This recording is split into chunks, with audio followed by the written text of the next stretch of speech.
আজ আমি আপনাদের মজার একটি রান্না নিয়ে চলে এলাম। পুঁই শাকের বিচি বা মুচি বলে অনেকে।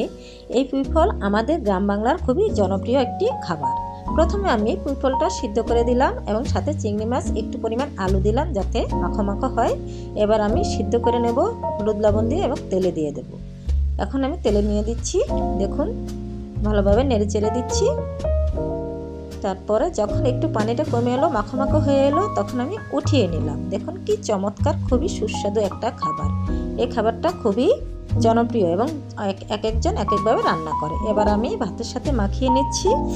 গরম ভাতের সাথে এই পুঁই ফল খেতে খুবই ভালো লাগে। আমি খুব সহজে এই রেসিপিটি করে ফেলেছি। দেখে সবাই আপনারা কেমন লাগলো জানাবেন। এটা আমাদের খুবই একটা জনপ্রিয় খাবার গ্রাম বাংলার, এবং যে কেউ পছন্দ করে। দেখুন আমি ভাতের সাথে কীভাবে মাখো মাখো করে খেয়ে নিচ্ছি এই সুস্বাদু খাবারটি। কেমন লাগলো জানাবেন।